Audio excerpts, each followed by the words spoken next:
Hey, everybody. Hey, Blissful. I can actually see people now. And I can see that I've got 5 people in here now. And I'm actually seeing people in the chat, which is awesome, frankly. Not sure. Uh, Blemish on my face. That's the bane of my existence, unfortunately. Um, so I'm back with another live stream. You guys knew I was going to do something on Tuesday, right? So I came up with this about an hour and a half. Hey, Darren, an hour and a half before I actually wanted to do this stream because I at first I had no idea what I was going to do it on. And then I thought, well, let's do slashing through September, and let's talk about a few movies that may not always take place in September, but I was kind of trying to have that theme. So I picked out 10 to talk about tonight. I'm not going to center on any one movie for very long because the MWO for Dead Pit, starting at 10 p.m. Eastern Time tonight, is going to be a birthday celebration for Jay Real.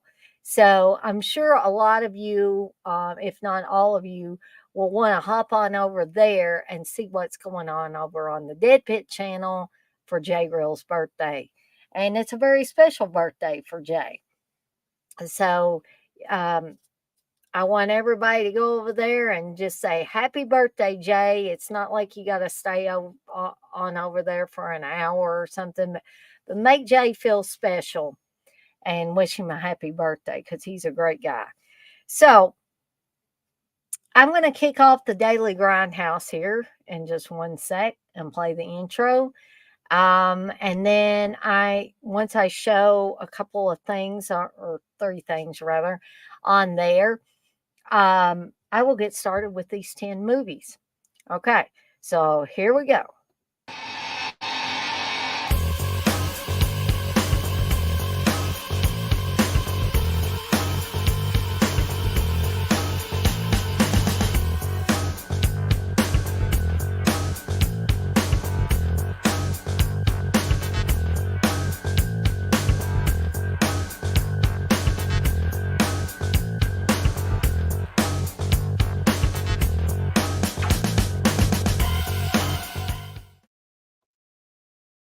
All right.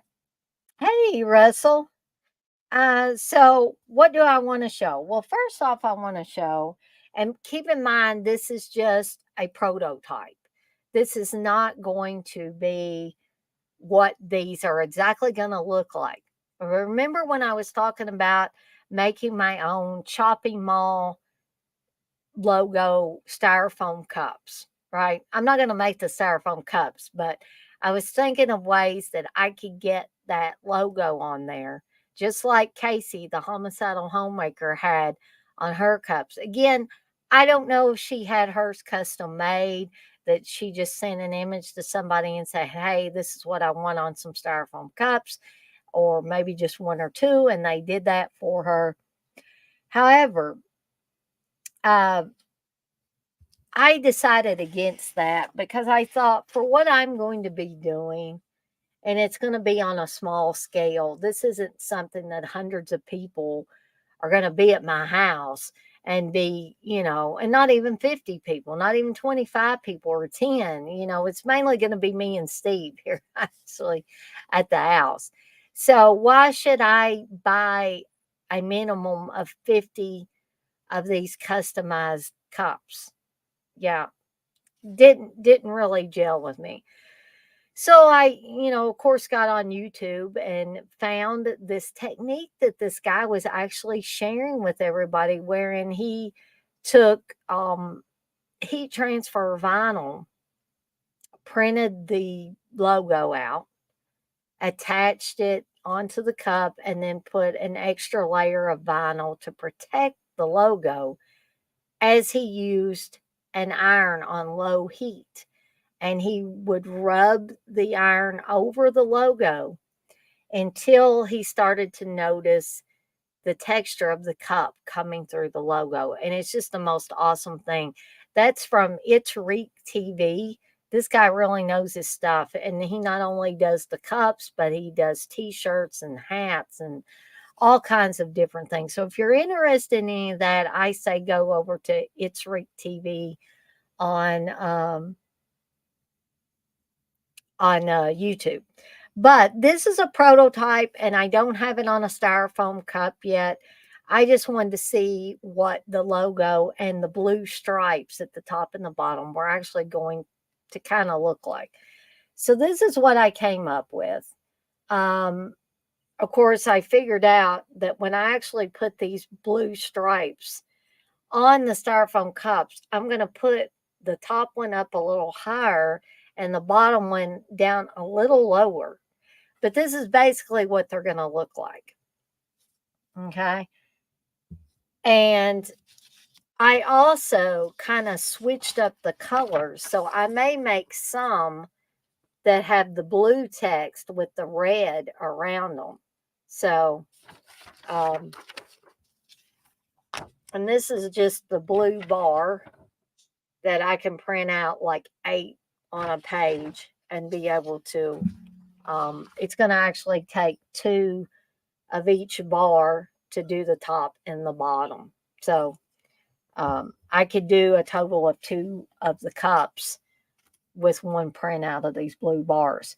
So you guys let me know what you think about that idea. Yay, nay, it's a horrible idea, Dana, or that sounds like a pretty cool idea and all that. So Melissa, you say, dang, Dana, I already mailed out the invites. Russell, you say, I'm here until 10 p.m. going to a live watch party for House of a Thousand Corpses with Sean Blue Digital. Cool. Well, thank you, Blissful. For the prototype, it actually, that I was just basically sticking on there with tape. It didn't look too bad. I just kind of wanted to get an idea of what it was going to look like somewhat. Okay. So the other thing or things I wanted to show for the Daily Grindhouse is I got a package in this evening from Darcy, the mail girl. I am a patron saint on their Patreon. It's $35 a month, and I know CK would absolutely kill me if he heard me promoting this because I get it. He wants everybody to come over to the Dead Pit Patreon, and I'm not trying to deter anybody from going to the Dead Pit Patreon. They have a lot of awesome stuff. However, I'm not going to not do my Joe Bob $35 a month thing. And it's for a lot of reasons, but you also get, for $35, you get a lot of videos that are put on the Patreon page and stuff like that. But then every once in a while, you get some cool little things that Darcy sends out. Okay. So the first thing I got was a Joe Bob's Drive-In Jamboree poster from 2022 that took place in July. So this would have been last July. And it's signed by Joe Bob and also signed by Darcy. So, even though I didn't get to go to Memphis, Tennessee and actually go to the Drive-In Jamboree, I still get a little memento of it regardless. So, the other thing, and I think the mail carrier kind of bent it, or they bent it at the post office, but that's okay. I'm going to eventually put it in a frame to protect it further.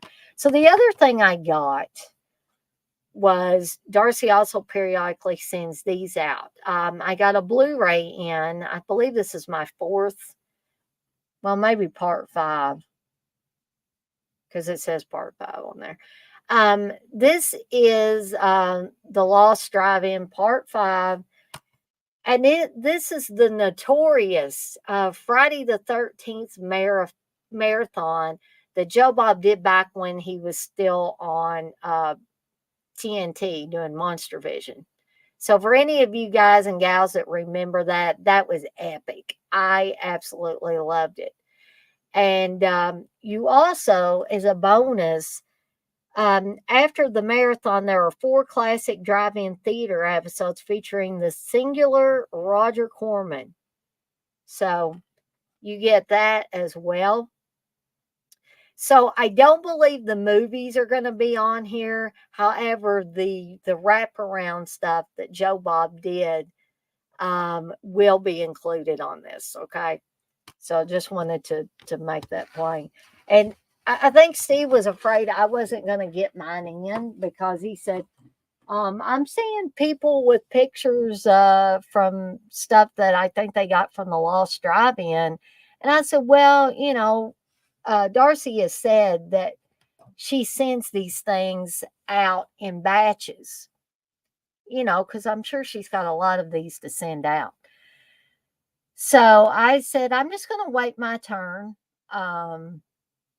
So, eventually it arrived. I knew that the package was coming for me from Los Angeles, and that's where Darcy lives. And I kind of figured that that's what it would be. And sure enough, it arrived today. Thank you, Blissful. Blissful says, please hit the thumbs up. Thank you. That is really nice PR on their part. They do a really good job. So, sorry guys and gals, gonna have to take the hat off. Even as the tall man said when he was in here, that hat is dope as fuck. I eventually usually have to take it off. I'm eagerly awaiting it to get cool enough for me to be able to wear my jacket. And I also want to finish up attaching all the patches to it. All right, so now on to the meat of this stream, and I'm going to talk about these movies and try to have this done before 10. Okay. So the first one is The House on Sorority Row. I believe that I did a watch along for this a while back. The reason I picked this one for the Slashing Through September stream is because this concerns college girls. And when do people generally go back to college or go back to any school, whether it's high school, middle school, elementary school, whatever? They generally go back between August and September. I mean, that's the beginning dates of going back to school.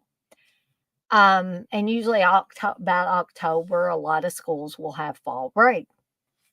Okay. So because this dealt with college students or college sorority girls, I thought this will be a good one to cover. So, a little bit of a plot synopsis on House on Sorority Row. So, flirtatious young sorority sisters who are days away from graduation set out to throw one last decadent celebration. Unbeknownst to them, the strict matron of their house hides a horrendous secret thought long buried. A gruesome accident is witnessed by a hideous fiend hidden within the once nurturing dwelling, which triggers a rampage of death and destruction. Before the end, the peril faced by the sisterhood will push them to the brink of annihilation, and rivers of blood will drown all who enter. The House on Sorority Row. Now see the film from a brand new scan. This was put out by Scorpion Releasing. It does have a brand new scan of the original inner negative. There's brand new 5.1 surround sound from the original 3-track DME mag. There's an isolated music track included on here. Watch this in Katarina's Nightmare Theater mode, and that is Katarina Waters there, which she's always fun. On-camera interviews with stars Aline Davidson, Kate McNeil, Harley Jane Kozak, director Mark Rossman, composer Richard Band, and producer Ego Cantor.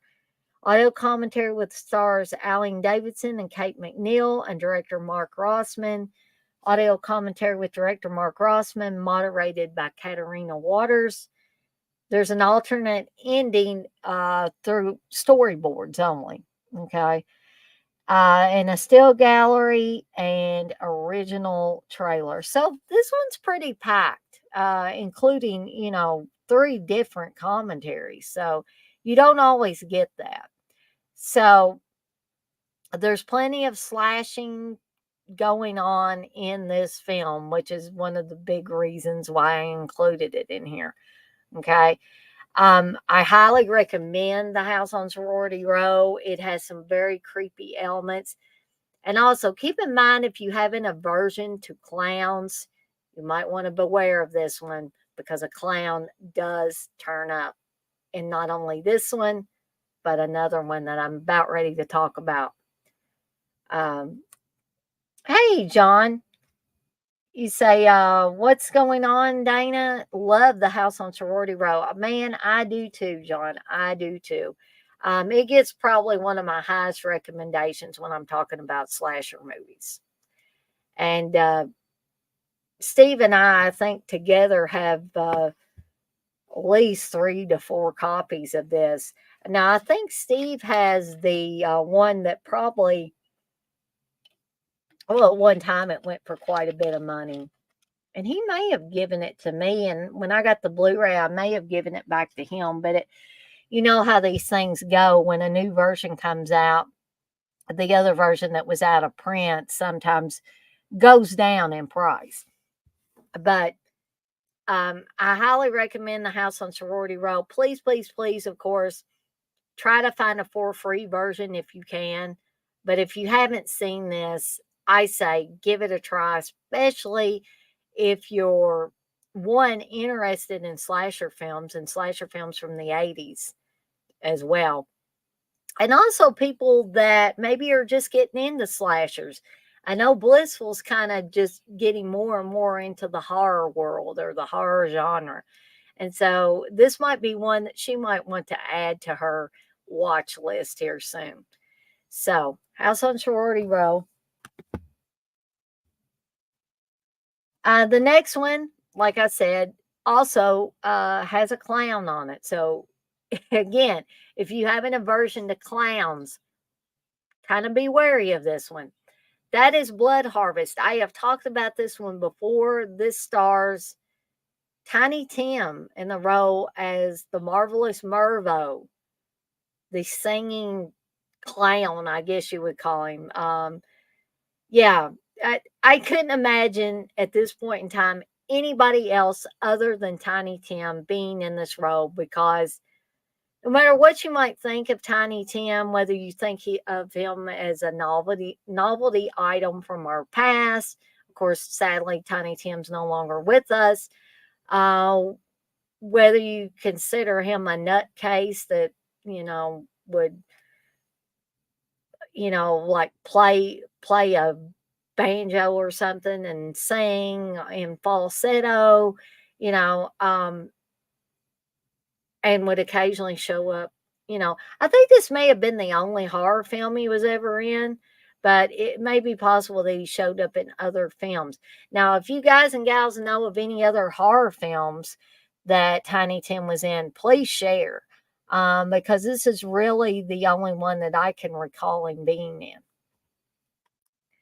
So, little bit of a plot synopsis about Blood Harvest. Jill has just returned home from college to the rural farm community where she grew up, only to discover that her parents had mysteriously vanished. Learning that her father, a banker, has become the local pariah for overseeing land foreclosures on local farmers, Jill quickly becomes the victim of a series of strange and increasingly depraved assaults, with only her childhood friend and former lover, Gary, and his mentally unstable brother, Mervo, played by Tiny Tim, willing to believe her. Jill begins to fear for her life. All the while, a stalking mass killer is abducting, torturing, and brutally killing those closest to Jill. An unrelenting, grim, and perverse psychosexual thriller, Blood Harvest mixes gruesome throat slashings, can't even talk tonight, copious amounts of TNA, and an unhinged supporting performance from music sensation Tiny Tim. This was long available only in a heavily cut and gray market editions.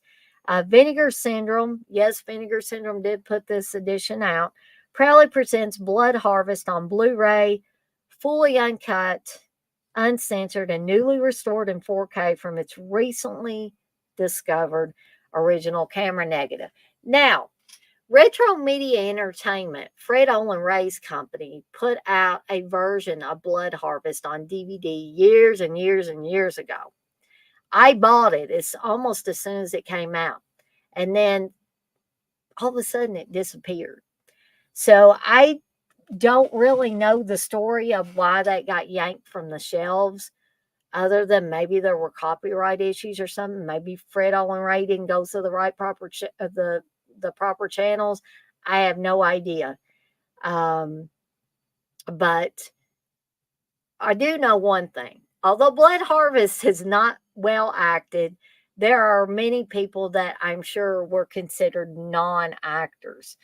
Probably the best actress in the whole film is the girl that plays Jill, Itanya Salchek, and I'm probably massacring her name, but she's probably about the best actress in the film. And then, Tiny Tim is just ultra entertaining throughout the film. And, I don't really think, I don't think I'm giving a spoiler away, because you guys and gals that have seen a lot of slasher movies or a lot of horror movies in general know that the person that looks most like the killer generally does not turn out to be the killer. Okay. So if Marvelous Marvo, Tiny Tim's character, was set up to be a red herring, he wasn't a very good red herring, or at least wasn't a very good red herring to those of us that have seen a ton of these types of movies. But the movie itself is fun. It's a good little, time waster. I mean, it's only 88 minutes long. How long could it take you to watch it? 88 minutes. That's less than an hour and a half. It's just 2 minutes shy of an hour and a half. Okay. That's not too much to take out of your day or your evening or your night to watch a fun little film. Um, Although mostly badly acted, but it is fun. It does have slashing in it, has a lot of blood, has the proverbial TNA in this for you guys. That, that for, and I'm not trying to be offensive to guys, but with slasher films and Giallo films and stuff like that, it's almost a must have element of these movies. Otherwise, the guys lose interest, right? I mean, they like the slashing and stuff, but they like their TNA as well. So there's Blood Harvest.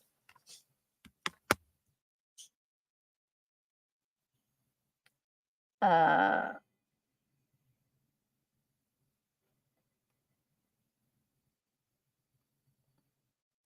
oh, that's okay, Blissful. I mean, everybody can step away at any point in time. Uh, John, you say, does Blood Harvest have a twist to it? It seems like it would. I haven't seen it. Well, I hope I didn't spoil it for you, John, but I think that they tried to go for a twist. But again, if you've seen a lot of these types of movies, you may be able to figure it out way before it gets to the end. But that does not mean that this is still not a fun movie to watch. Okay. If you can get past a lot of the bad acting, if Tiny Tim singing in falsetto doesn't bother you, then I think you will truly enjoy this film.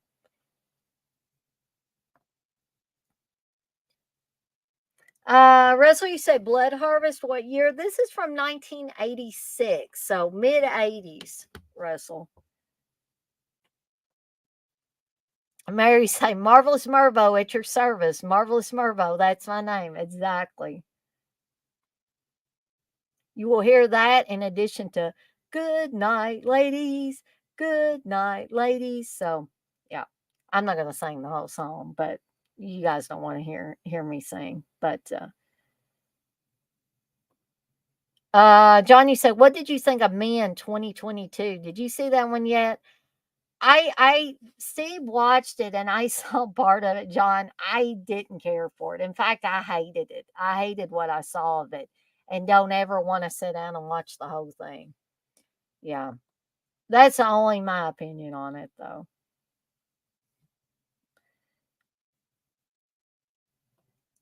The mayor didn't care for it.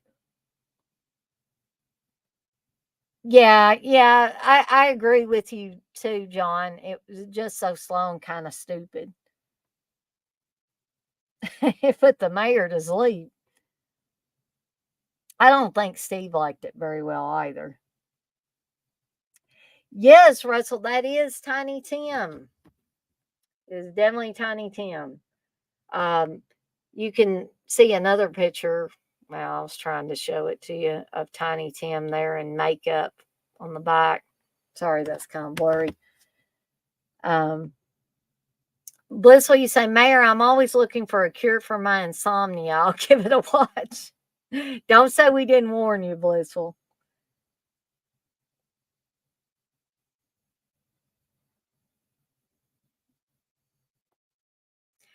Blissful, you say, Mayor, I was thinking Hallmark, but talk about true horror. Okay. So the next one, and this always seemed like a fall type of movie to me.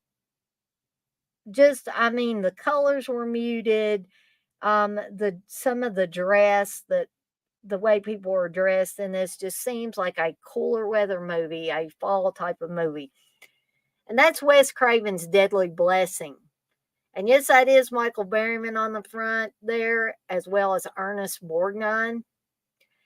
And I have always loved Deadly Blessing.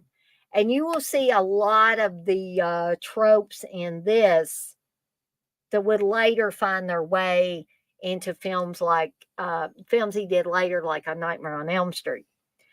This came out in 1981. So, a little plot synopsis on this. When a former member of a religious cult dies in a mysterious accident, his wife Martha, played by Maren Jensen from Battlestar Galactica, who now lives alone and close to the cult's church, begins to fear for her life and the lives of her visiting friends, Susan Buckner and Sharon Stone. And yes, Sharon Stone is in this movie. There she is. Yeah, Sharon Stone and the spider. That is a scene that gets me every time, Mayor. Strange and deadly events begin to happen. Could she be the target of the evil cult and its fanatical leader, Isaiah, played by Ernest Borgnine? Directed by Wes Craven and starring Jeff East, who was also in Pumpkinhead, Lisa Hartman, The 17th Bride, and Michael Berryman from The Hills Have Eyes. This consistently terrifying film delivers unpredictable plot twists and visual shocks galore. Um, so little short on the special features, but you do get an audio commentary by Wes Craven. You get an interview with actress Susan Buckner and writers Glenn M. Bennis and Matthew Barr, and you get TV spots and a theatrical trailer on this. Um,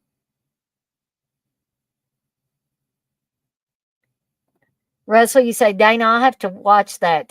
I loved Tiny Tim years ago. Didn't know he was in a horror film. Yep. Look at all the things you learn when you come to my live streams.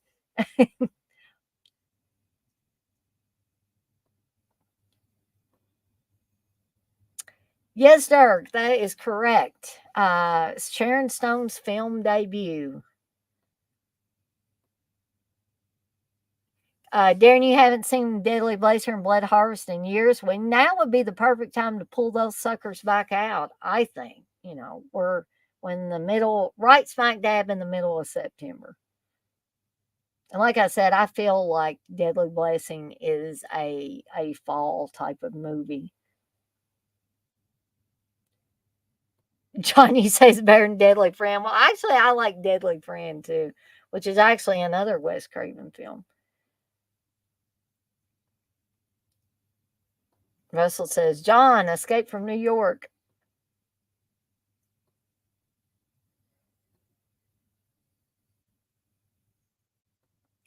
Mayor, you say nobody ever talks about Deadly Blessings. It's always Scream and A Nightmare on Elm Street.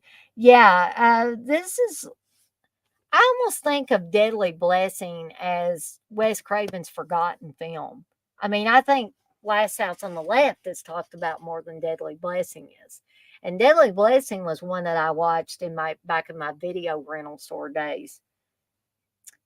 Yes, exactly, Darren. And I'm already gearing up. You say Halloween is creeping up. I have I got really close to finishing Halloween last night before I passed out. And no, I didn't pass out from drinking or anything, just from being so tired.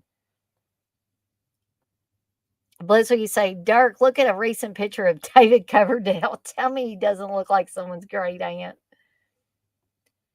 I'm excited about Halloween too, Blissful. I think with each succeeding year, I get more and more excited. The Poseidon Adventure, that you think that's Ernest Borgnine's best film? My dad always talked about the Poseidon Adventure. One time I asked my dad what was the scariest film he'd ever seen, and he said the Poseidon Adventure. And I never figured out if he was kidding or he was serious. Turk says, yeah, him and Steven Tyler look like old soccer moms.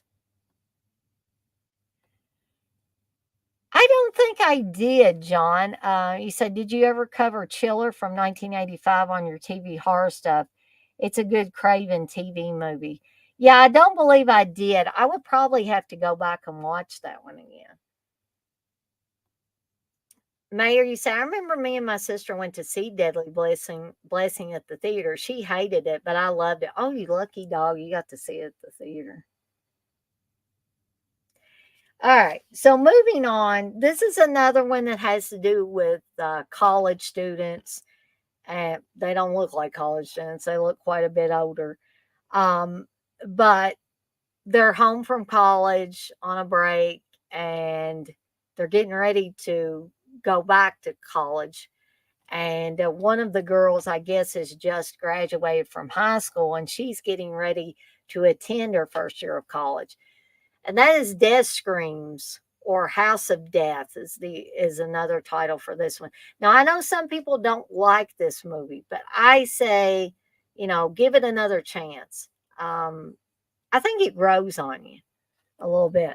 So this one, trying to remember what year this was. I have to slide up my glasses to look. I'm thinking it was 80 or 81, somewhere around there.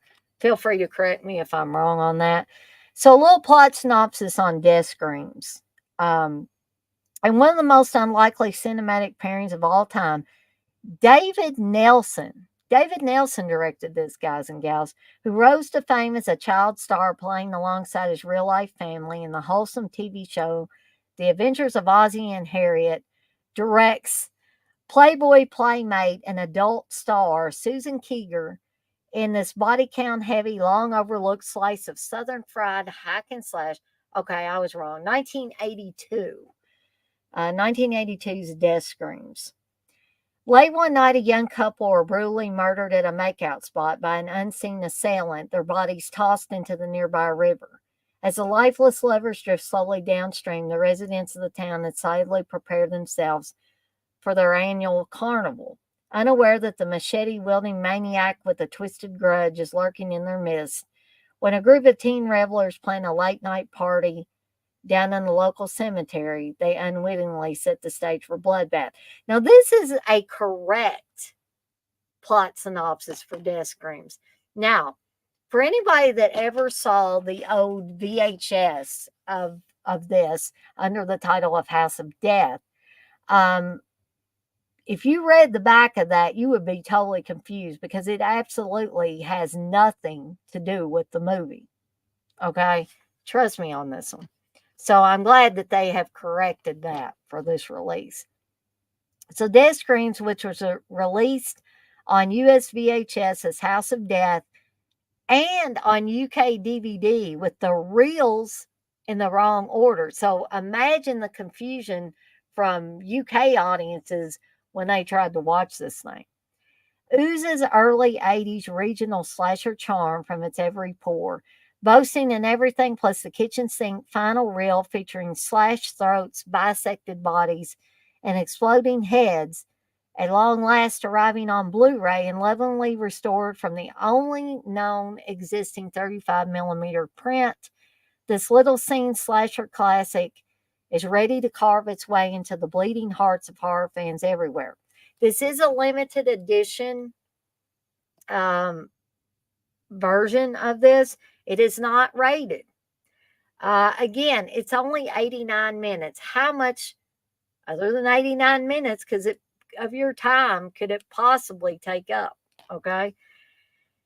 So this gets a brand new 2K restoration from the archival 35 millimeter prints.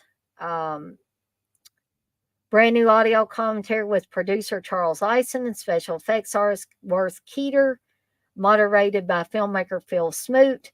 Also, a brand new audio commentary with the Hysteria Continues. Um, and then all the fun of the scare, the making of death screams, which is a really good documentary.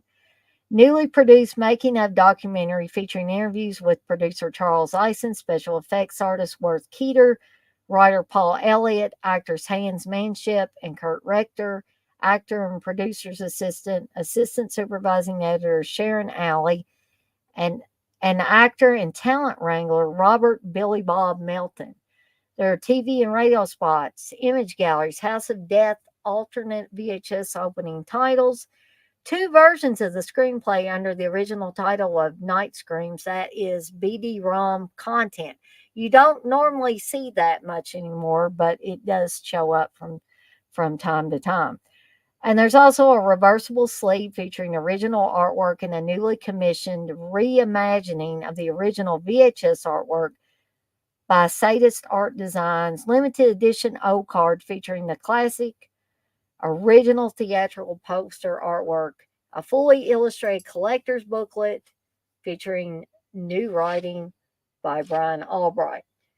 Here's another version of the artwork here. And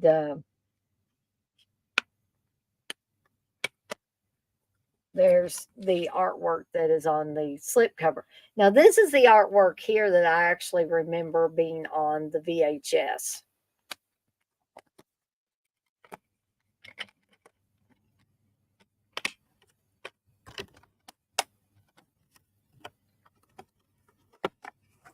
So we've descended into people talking about music, which I don't mind at all.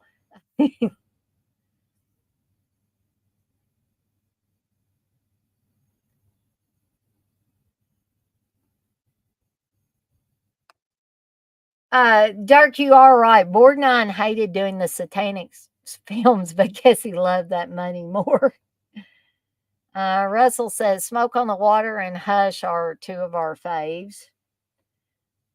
God bless you, Darren. Darren says he loves Death Screams. Darren, did you ever watch it in the UK with the version with the film reels in the wrong order? I'd love to hear about that story. Dirt says Smoke on the Water, the universal first song to learn on guitar. Yeah, I knew there were some people, John, that didn't really much care for Death Screams. You're going to give it a second try. Yeah, I would say wait a little bit and give it another try. Ooh, Highway Star. I love the song Highway Star, by the way. Mary said I watched Death Screams about a year ago and don't remember anything about it. Well, maybe you should give yourself a little bit, Mayor, and try watching it again. Wow. Darren says, I remember listening to Purple and Sabbath when I was 11. Good stuff.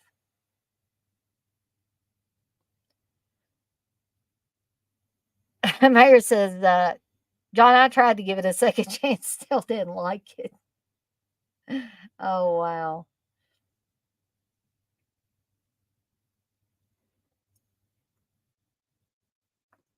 Durkee said, I dig Deep Purple, but Ozzy Sabbath was where it was at. John says, same Dirk, love Ozzy and Sabbath. No More Tears is probably my favorite album of his. Darren says, Sabbath, Maiden, Saxon was where it started for me. Mayor says, hell yeah, Dirk. I liked when Dio was in Sabbath, but they should have renamed the band like they did years later as Heaven and Hell. Darren says, new wave of British heavy metal. Russell says, Motorhead, Hawkwind, Scorps. I think I've heard of Diamond Head, Darren. I don't know if I've listened to any of them. Blissful, you say, Dana, future panel guests can play all that music tie-in. Ooh, that would be awesome, Blissful.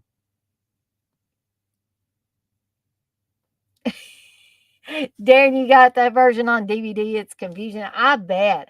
I would actually like to see that version. Johnny say, I know it's a joke that keeps giving, but I can't figure out how CKUB like The Forest, but hate Final Exam. The Forest was so boring to me. Yeah, John, I have yet to finish The Forest. I own it, and just have yet to finish it. That concept though eludes me too. How they can like The Forest but hate Final Exam. Mayor, you say, Darren, I haven't heard that term in years. I remember all the rock magazines started using new wave of British heavy metal. Melissa says, I kind of like confusing. I live in that state. LOL. Russell, you quit drinking because of Alice Cooper?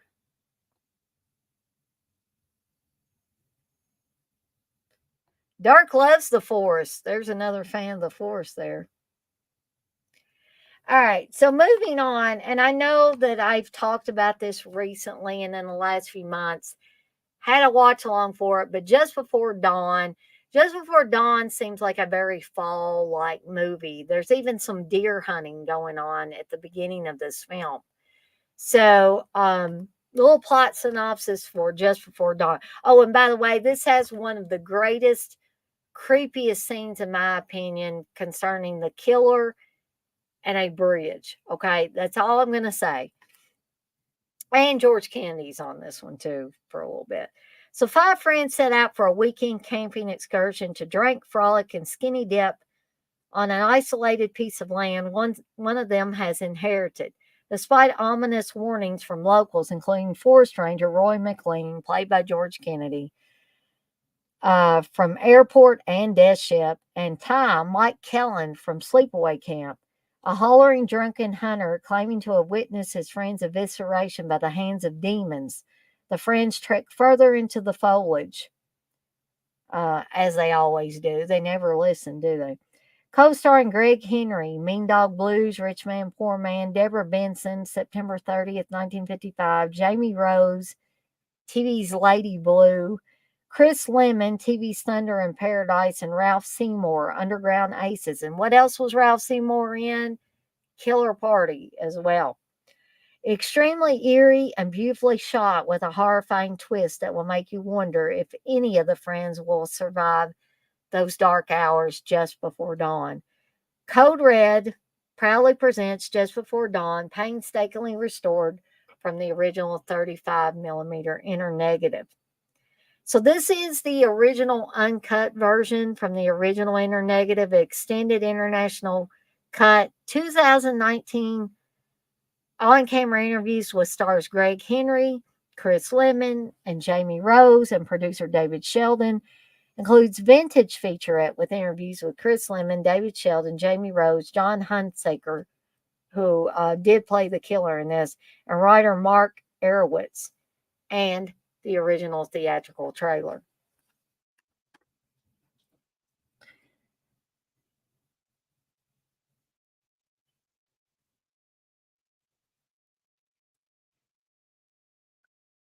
Uh, John, you say Just For Dawn. Now that's a great fucking slasher. I would have to agree with you there. And super underrated. Darren says Just Before Dawn is one of the best slashers. Yes. Yes, Mayor. It is. Um, Dirk says, Just Before Dawn is a great slow burning slasher. We'll definitely agree with that. Darren, you say, when I first saw the twist, I was like, WTF, and that ending is fantastic. It really, really is. Russell says, John did not like it. Not enough gore, but that's just me. I prefer the Canadian film Rituals. I actually need to go back and watch Rituals again, Russell. It's been years since I watched that one. John, you say Code Red getting that was a good grab. That movie was good enough to get a bigger release from any label. Yes. Blissful's adding it to her list. Um, yeah, I got to go back and watch that one. Looks like everybody, Russell, is agreeing that Rituals is a good film. All right, moving on is my one and only DVD in this bunch, and it's one I got recently. And I reconnected with it because we talked about it on Uncle Bill's Tour of Italy, where we were talking about Ruggero Deodato films. This is the most unlikely suspect when it comes to Ruggero Deodato films, and that's Body Count. A lot of people don't think this is a very good slasher film, but I like it, think it's a lot of fun, and it obviously has the fall colors. So I had to include this one in the list. Okay. So um I can't really read the plot synopsis because this is a German DVD. As far as I know, it's a legitimate DVD, but it is German. As you can see, the plot synopsis is in German there. But there is an English language track on there. Okay. So basically, a son is coming home to visit his parents. He's just gotten out of the military. Meanwhile, these group of young people are headed to a campground where years ago a couple were killed by what they thought was like a Wendigo or something to that effect, some kind of creature monster. And this movie does have a twist in it that I'm not going to give away for those of you that haven't seen it. It does star David Hess and Mimsy Farmer as the parents of the boy coming home from the military. Okay. Although this is not, it is not your typical, something's on my DVD here, not your typical Diodato film. And a lot of people, well, maybe not a lot of people, but several people don't care for it because of that. But I say give it a chance. It is on Tubi, or it was on Tubi. I think it's still on there. Um, but that would be a great way to watch it for free and decide if you want to invest in this German DVD, which is the only release of this that I know of. And this is, of course, the uncut version. However, um, thinking back to the first time I saw the uncut version of it, which was many moons ago, I think I had in my mind that it was a lot gorier than it actually was. And so I wasn't disappointed per se, but I just want to bring out the fact that there might be a little bit more blood splattering around and things like that, but it is not any more extra gory than the regular version that you guys may have seen on Tubi or otherwise. So that's Ruggero Deodato's Body Count. Um,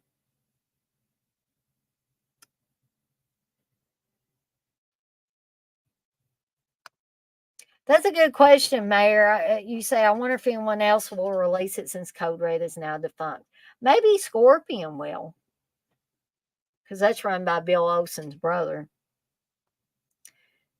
You say it's okay, but definitely has his worst performance. Darren, you said Body Count is a great, cheesy, good time. I will agree that Hess does sleepwalk through the film. Um, John, you say, I believe David Hess gets carried doing a Colgate commercial. This is the least animated I've ever seen David Hess in a movie, I will admit. Mary say, Dana, I'm one of those people that doesn't like body count, but I do like Ice T's band body count. Well, that's okay. That's okay, Mayor. I believe it is from 86, Blissful. Russell, you say, I was born in Germany, but don't understand the language because I was adopted and raised by Brit parents, but I do love Rammstein. There's another place to watch it, guys and gals. The mayor says body count is also on YouTube.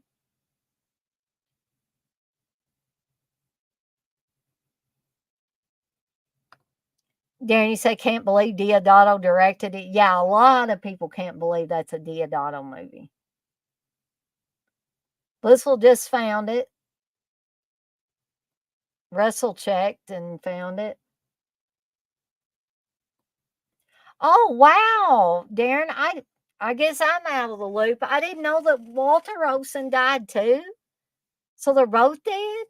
Oh, I was under the impression that he was still alive. Man, talk about out of the loop. Okay, well, I missed that one.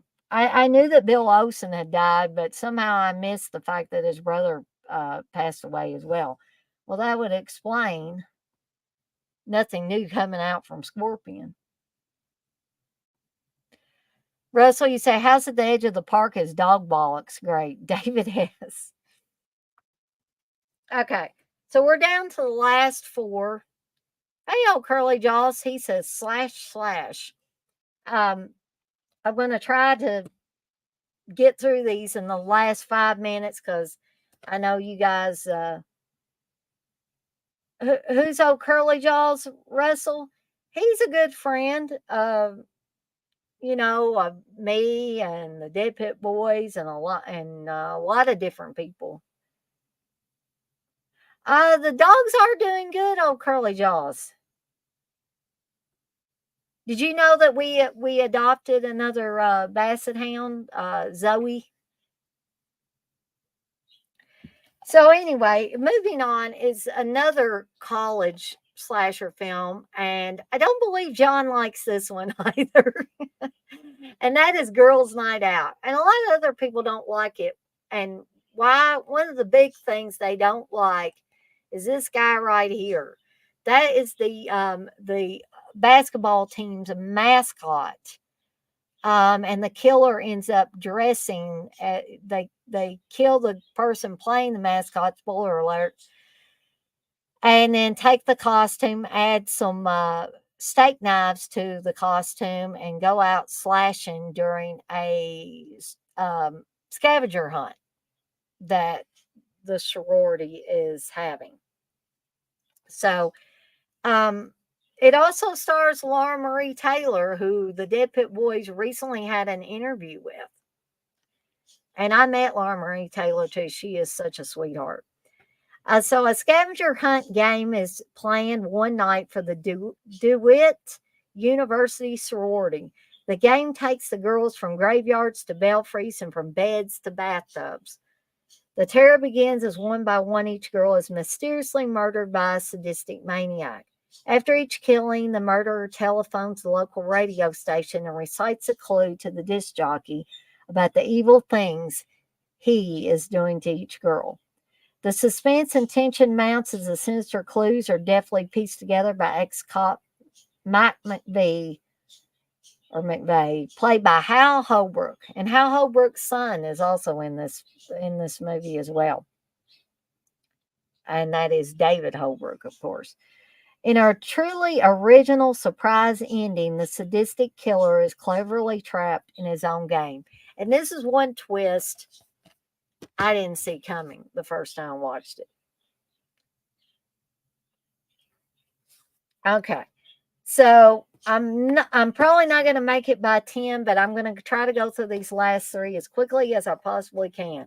So the next one in my stack is Hell Night, which again always seems like a fall type of movie. It has to do with college students, sorority and fraternities, pledging, and what happens when they pledge to a fraternity or sorority, they have to do some kind of task. Usually it could be kind of dangerous. Linda Blair is on this lovely movie. Um, and I mean that sincerely. It is a great movie. Peter Barton.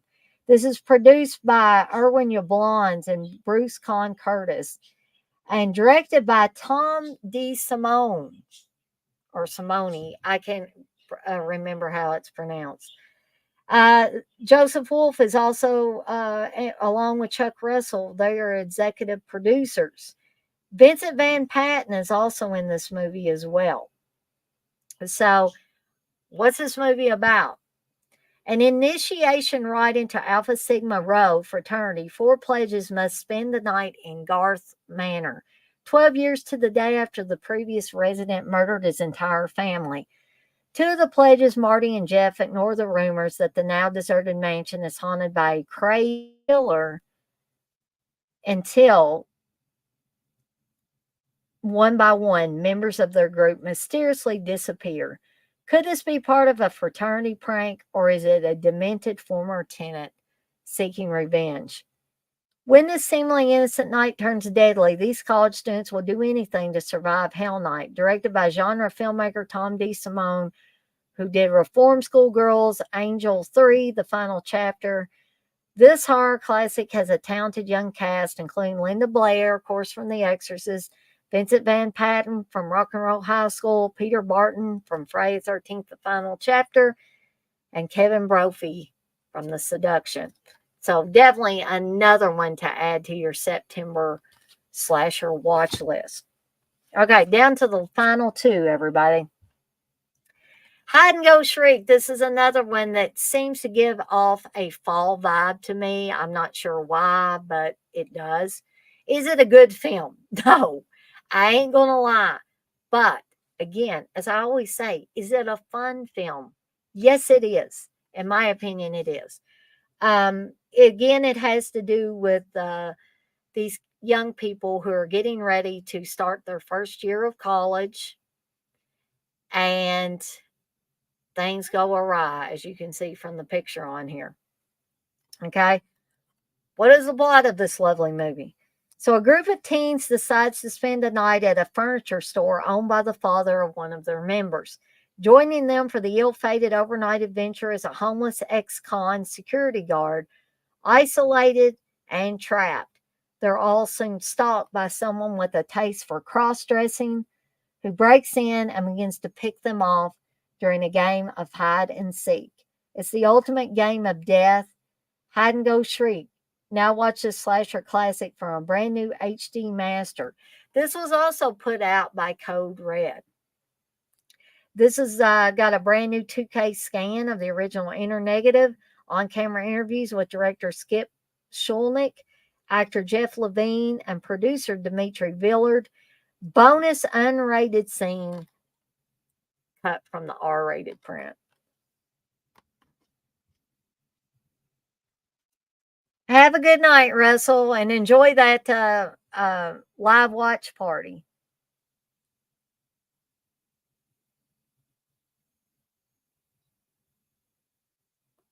Russell, you say you found Girls Night Out on YouTube? Oh, Curly Jaws, you say you went to the movie theater to see The Nun 2 and the projector quit working? I was mad, but I get to get a refund, or so it seems. Don't talk to me. It was all right. It's getting a sequel. Mayor says, Darren, did you hear anything about House on the Edge of the Park 4K getting a replacement disc? So was there something wrong with some of the discs? I don't think I've watched mine yet. So maybe mine's messed up.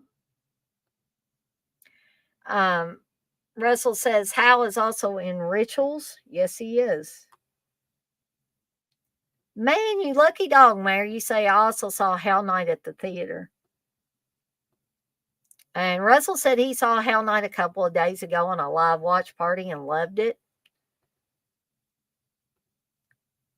Darren, you say, I think I got a replacement, Mayor.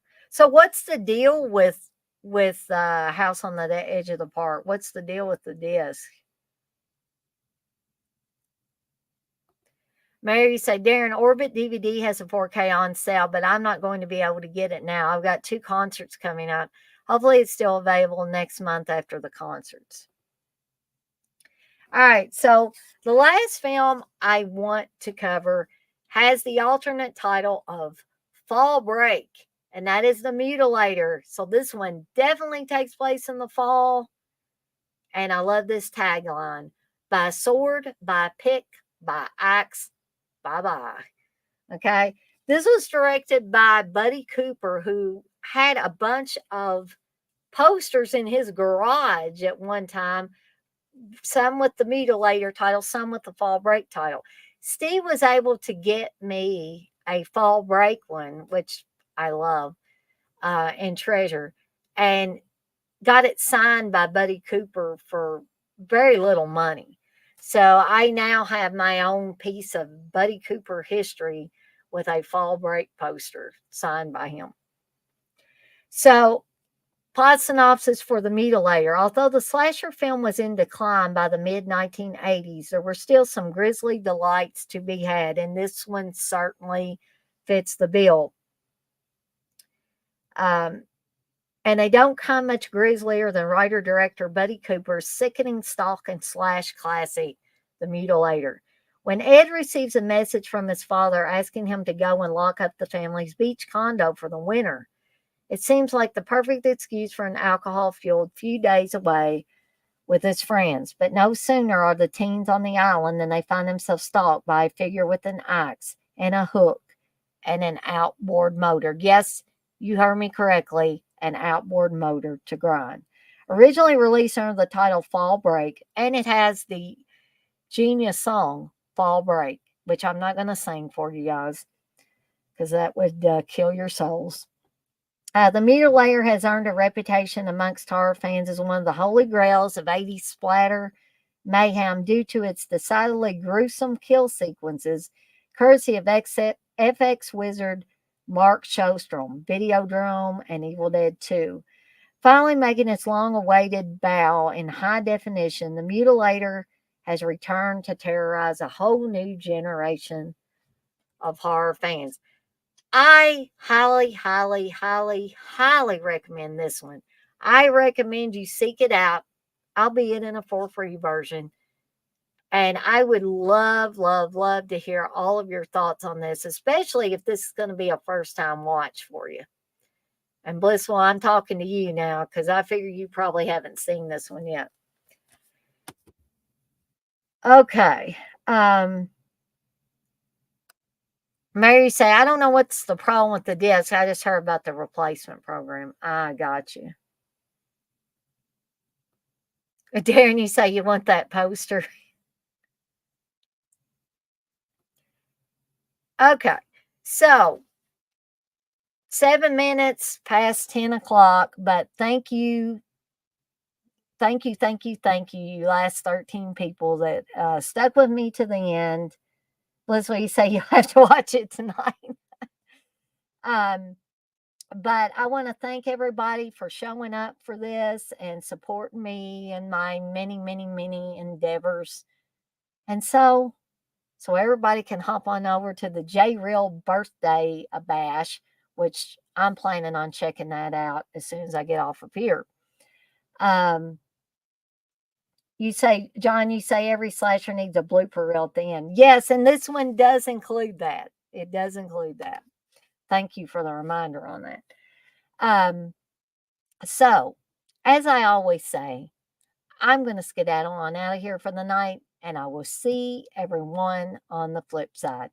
Y'all have a good night, and me and TJ will see you tomorrow night starting at 8 p.m. Eastern Time to cover the last half of the 3rd season of Friday the 13th, the series. Hope to see you there. Good night now.